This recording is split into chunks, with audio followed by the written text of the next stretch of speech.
दोस्तों, रामायण की कथा तो आप सभी ने सुनी या पढ़ी होगी। हिंदू धर्म के इस कथा को कौन नहीं जानता है, जिसमें श्री राम, माता सीता और लक्ष्मण जी के जीवन से जुड़े पहलुओं को दिखाया गया है। लेकिन आपको ये पता है कि क्यों मर्यादा पुरुषोत्तम श्री राम अपनी पत्नी सीता को एक धोबी की बातों में आकर अयोध्या छोड़कर जाने को कह दिया था? क्या आपको पता है कि वो धोबी के रूप में जन्मा एक पक्षी था, जिसके श्राप की वजह से ही माता सीता को वन में भटकना पड़ा था? जी हां, आपने सही सुना, माता सीता को श्राप मिला था। आज हम आपको बताएंगे कि देवी सीता को किस पाप की सजा मिली, जिससे उन्हें गर्भवती होने के बावजूद वन वन भटकना पड़ा। इससे जुड़ी कथा हमारी आज के इस वीडियो में जानने को मिलेगी, इसीलिए वीडियो को बिना स्किप किए एंड तक जरूर देखिएगा। दोस्तों, रामायण में कई दंत कथाएं मिलती है और ऐसी ही एक दंत कथा माता सीता से जुड़ी हुई है, जिसके मुताबिक मिथिला नगरी में जनक राजवंश राज करता था। उन्हीं में से एक राजा शीरध्वज थे। एक बार यज्ञ के लिए वो जमीन जोत रहे थे। उसी समय वहां से एक छोटी कन्या निकलती है। इस कन्या के सुंदर नयन नक्श को देखकर राजा को बहुत खुशी हुई। उन्होंने उस कन्या को अपनी पुत्री बना लिया और यही कन्या सीता के नाम से जानी गई। एक दिन सीता अपनी सहेलियों के साथ बगीचे में खेल रही थीं। वहां उन्हें एक तोते का जोड़ा दिखाई दिया, जो दिखने में बहुत ही ज्यादा खूबसूरत थे। वे दोनों तोते एक पैर पर बैठकर सीता जी के बारे में ही बातें कर रहा था।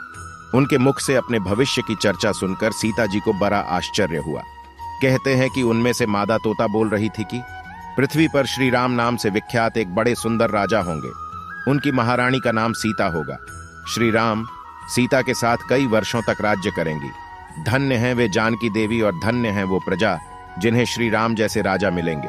तोते की ऐसी बातें सुनकर सीता ने सोचा कि ये दोनों तो मेरे ही बारे में बातें कह रहे हैं।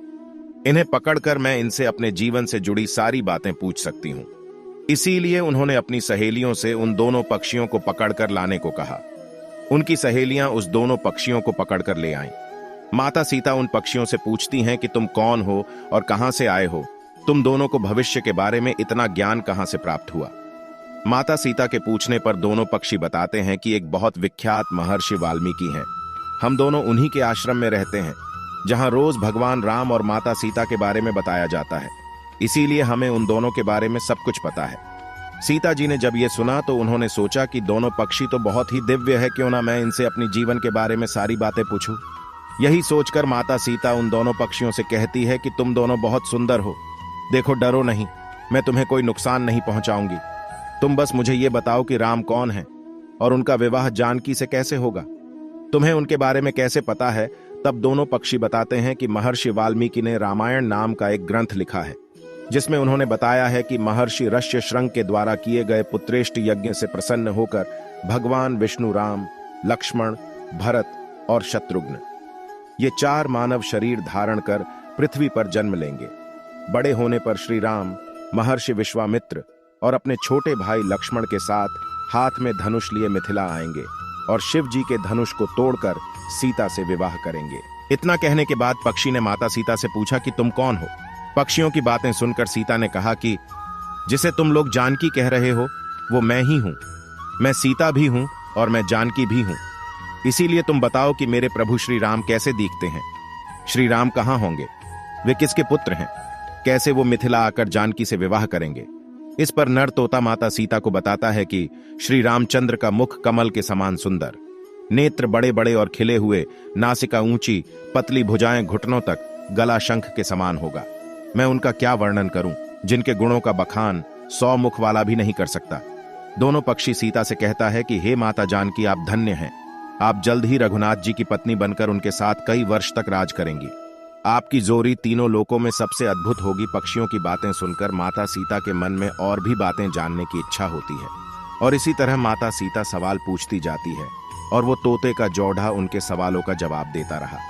कुछ समय बाद उस पक्षी के जोड़े ने माता सीता से कहा, हे सुंदरी, हमने तुम्हें सब कुछ बता दिया, अब हमें छोड़ दो, हम जाना चाहते हैं। लेकिन पक्षियों की बातें सुनकर सीता जी के मन में लालच आ गया था। इसीलिए वो उन दोनों पक्षियों को कहती है कि मैं तुम दोनों को तभी छोड़ूंगी जब श्री राम यहां आकर मुझसे विवाह करेंगे। तब तक तुम दोनों आराम से मेरे घर में रह सकते हो। ये सुनकर मादा तोता जानकी से कहती है कि हम वन के पक्षी हैं, हमें घर में सुख नहीं मिलेगा। मैं गर्भवती हूं, मुझे जाने दो, मैं अपने स्थान पर जाकर बच्चे पैदा करूंगी। आप चाहें तो मैं उसके बाद फिर से यहां आ जाऊंगी। उसके कहने पर भी सीता जी ने उसे नहीं छोड़ा। तब उसके पति यानी नर तोते ने कहा, सीता, मेरी पत्नी को छोड़ दो, वो गर्भवती है। जब ये बच्चों को जन्म दे देगी तब उसे लेकर मैं फिर तुम्हारे पास आ जाऊंगा। इस पर माता सीता ने नर तोते से कहा, तुम आराम से जा सकते हो, लेकिन ये मुझे बहुत पसंद है। तुम घबराओ नहीं, मैं इसकी अच्छे से देखभाल करूंगी। जब सीता ने उस मादा तोते को छोड़ने से मना कर दिया तब वो पक्षी दुखी हो गया। पक्षी दोबारा सीता जी से निवेदन करता है कि मैं अपनी पत्नी के बिना जिंदा नहीं रह सकता, इसलिए इसे छोड़ दो माता, तुम बहुत अच्छी हो, मेरी प्रार्थना मान लो। इस तरह उसने बहुत समझाया, लेकिन सीता ने उसकी पत्नी को नहीं छोड़ा। तब मादा पक्षी ने क्रोध में सीता को श्राप दिया कि अरे, जिस प्रकार तू मुझे इस समय अपने पति से अलग कर रही है, वैसे ही तुझे भी स्वयं गर्भवती की अवस्था में श्री राम से अलग होना पड़ेगा। इतना कहकर मादा तोता वहीं अपना प्राण त्याग देती है। पत्नी की मौत हो जाने पर नर पक्षी दुखी हो गया और अपने पत्नी के वियोग में नर तोता भी अपना प्राण त्याग देता है। लेकिन प्राण त्यागने से पहले माता सीता से गुस्से में कहता है कि तुमने जो कर्म किया है उसकी सजा तुम्हें मिलकर रहेगी। मैं मनुष्यों से भरी श्री राम की नगरी अयोध्या में जन्म लूंगा, मेरे ही कारण तुम्हें पति के वियोग का दुख उठाना पड़ेगा। कुछ साल बाद उस तोते का जन्म अयोध्या में धोबी के घर हुआ।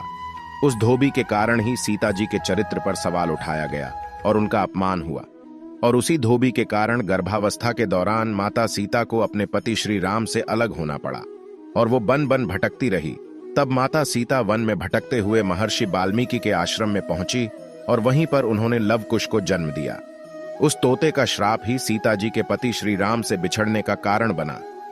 दोस्तों, माता सीता के वियोग का एक अन्य कथा पुराण में मिलती है, जिसके मुताबिक एक बार नारद जी को अपने ब्रह्मचर्य पर अहंकार हो गया।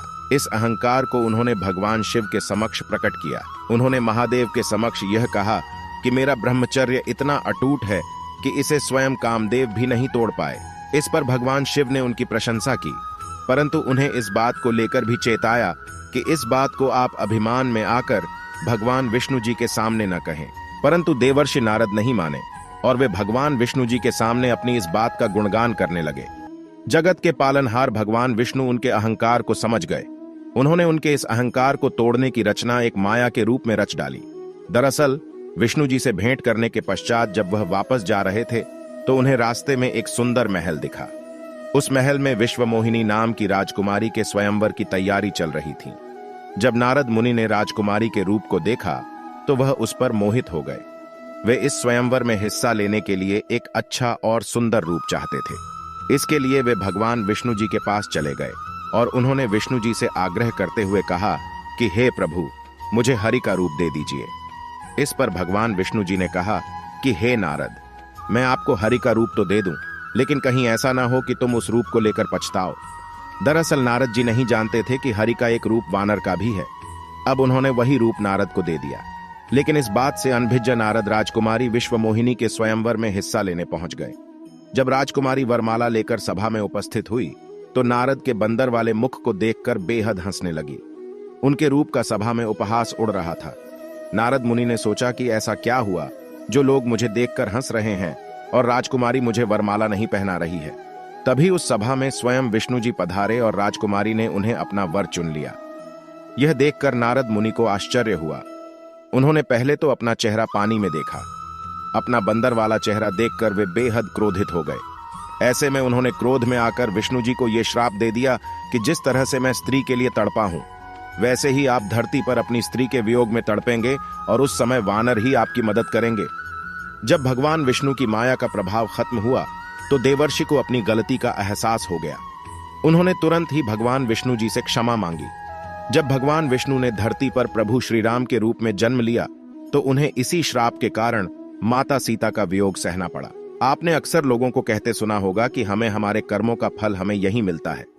इस कहानी से यह बात सिद्ध भी हो जाती है कि कर्म के फल से कोई भी नहीं बच सकता, फिर चाहे वो भगवान राम हो या सीता, सभी को अपने कर्मों का फल भोगना पड़ता है। तो दोस्तों, अब आप हमें कमेंट करके बताइए कि इन दोनों कथाओं में से किस में आपको सच्चाई दिखती है और किस वजह से भगवान श्री राम को माता सीता का वियोग सहना पड़ा।